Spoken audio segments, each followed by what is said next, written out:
Hi everybody. മുല്ലപ്പെരിയാറിൽ പുതിയ dam നിർമ്മിക്കുമെന്ന് ജലവിഭവ വകുപ്പ് മന്ത്രി മോൻസ് ജോസഫ്.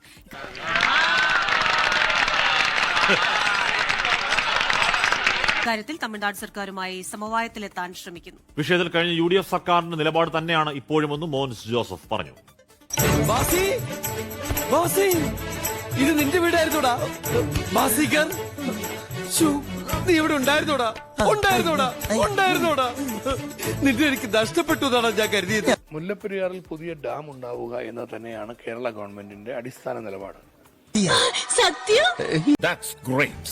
ഇത് നമ്മൾ സുപ്രീം കോടതിയെ ബോധ്യപ്പെടുത്താനുള്ള ശ്രമങ്ങളാണ് ഇതുവരെ നടന്നിട്ടുള്ളത്. പഞ്ചാര വിറ്റു നടന്നു കുഞ്ചു, നടന്നു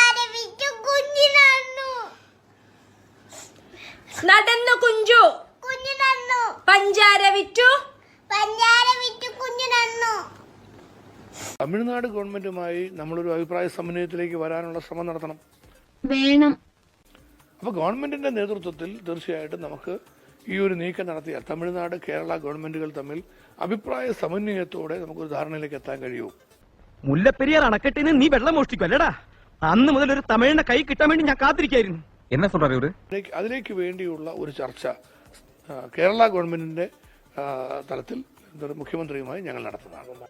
ഇവൻ മാത്രമല്ല, എനിക്കിനി ഒരു മകൻ കൂടിയുണ്ട്. കൊണ്ടുവരും ഞാൻ അവനെ.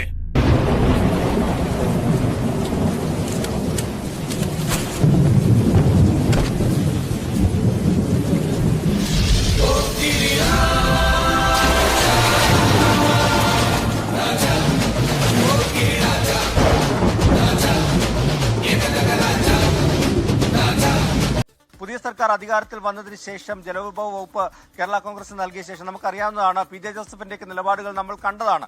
അതുകൊണ്ട് തന്നെ ഈ പുതിയ ഡാം എന്നുള്ള ഒരു ആവശ്യത്തിൽ അവർ ഉറച്ചു നിൽക്കുകയാണ്. എനിക്കത് കൈക്കലാക്കണം. UDF സർക്കാർ ഉമ്മൻചാണ്ടി സർക്കാരിന്റെ കാലത്ത് പറഞ്ഞ ആ ഒരു നിലപാട് അതാണ് അവർ വീണ്ടും ആവർത്തിക്കുന്നത്. അതായത് ഈ വകുപ്പ് ഏറ്റെടുത്തതിന് ശേഷം ഒരു മീറ്റിംഗ്, ഉദ്യോഗസ്ഥരുടെ ഒരു മീറ്റിംഗ് വിളിച്ചു ചേർത്ത് അതിന്റെ റിവ്യൂ നടത്തിയിരുന്നു. ആ വിവരം എന്ന് പറയുന്നത് സുപ്രീം കോടതി ചില നിർദ്ദേശങ്ങൾ സംസ്ഥാന സർക്കാരിനോട് നടപ്പാക്കണമെന്ന് പറഞ്ഞിരുന്നു. അത് കഴിഞ്ഞ സർക്കാർ കൃത്യമായി നടപ്പാക്കിയില്ല. അതുകൊണ്ടാണ് ഇപ്പോൾ ഒരു നിലപാട്, ഈ പുതിയ ഡാം പണിയുന്നതുമായി ബന്ധപ്പെട്ടുള്ള ഒരു നിലപാട് സുപ്രീം കോടതിയെ അറിയിക്കാൻ സാധിക്കാത്തത്. ഇക്കാര്യം എന്നോടിത് വേണ്ടായിരുന്നു. ോടൊപ്പം തന്നെ മുഖ്യമന്ത്രിയോട് ഇത് സംബന്ധിച്ചൊരു ചർച്ച നടത്തും. അത് പുതിയ ഡാം എന്നുള്ള ആവശ്യത്തിൽ ഉറച്ചു നിൽക്കുകയാണ് മന്ത്രി.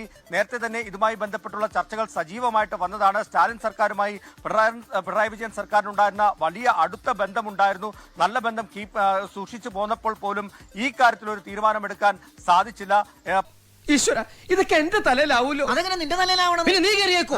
ഞാൻ ആക്കണ, അതിന്റെ ഒരു കുറവ് മാത്രമേ ഉള്ളൂ. 10 വർഷം നീണ്ട ഒരു പിണറായി സർക്കാരിന്റെ കാലത്തും ഇക്കാര്യത്തിൽ മാത്രം ഒരു തീരുമാനത്തിലേക്ക് വരാൻ സാധിച്ചില്ല. എന്റെ സമനില തെറ്റിയിരിക്കുക. ദേഷ്യം വന്ന് ഞാൻ എന്തൊക്കെ പറയുന്നു എനിക്ക് തന്നെ അറിയില്ല. പക്ഷേ ദേഷ്യം വന്ന് ഞാൻ എന്തൊക്കെ പറയുമെന്ന് എനിക്ക് വ്യക്തമായിട്ട് അറിയാം. പുതിയ ഡാം വേണമെന്നുള്ള ഒരു ആവശ്യത്തിൽ തന്നെയാണ് മന്ത്രി അടക്കമുള്ളവർ ഉറച്ചു നിൽക്കുന്നത്. അല്ലെങ്കിൽ അവർക്ക് വെള്ളം നൽകാം, അതിൽ ഒരു വിട്ടുവീഴ്ചയും ഇല്ല. വെള്ളമില്ലാത്തത് കൊണ്ട് വള്ളംകളി മാറ്റിവെച്ചു. എന്തായാലും ആ കാര്യം നടത്താം. പക്ഷേ ഡാം വേണം. സുരക്ഷ, കേരളത്തിലെ ജനങ്ങളുടെ സുരക്ഷ അത് ഉറപ്പാക്കണം. ഈ കാര്യമാണ്. എനിക്ക് എങ്ങനെ നന്ദി പറയേണ്ടെന്ന് അറിഞ്ഞോട്.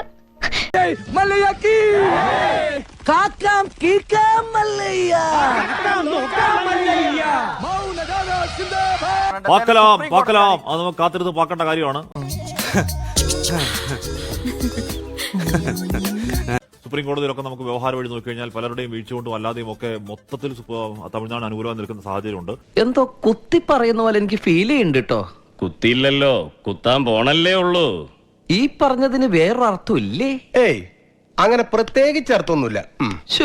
ഞാൻ എന്തിനാ ഈശ്വര ഇങ്ങനെ തെറ്റിദ്ധരിക്കണേ? അവിടുത്തെ സർക്കാരുകൾക്ക് കൃത്യമായ ഒരു വിഷൻ, ഒരു എയിം അക്കാര്യത്തിൽ കൃത്യമായുണ്ട്. അതിൽ അവർ സർക്കാർമാരെയൊന്നും വിട്ടുവീഴ്ചയ്ക്ക് തയ്യാറല്ല. മോൻസ് ജോസഫ് ഒരിക്കൽ കൂടി അതിനോട് ശ്രമിക്കുന്നു. ആ ശ്രമം വിജയിക്കട്ടെ. അല്ലെ, ഒരു പരാജയം എന്ന് പറയുന്നത് വിജയത്തിന്റെ മുന്നോടിയാണ്. ഈ കിട്ടിയ അവഗണനയും പരിഹാസവും ഒക്കെ നിന്റെ ആഗ്രഹത്തിന് വളാക്കണം. അതിങ്ങനെ ഇട്ട് നീ ലക്ഷ്യത്തിൽ എത്തണം. നീ എത്തും, അച്ഛൻ ഉറപ്പാ.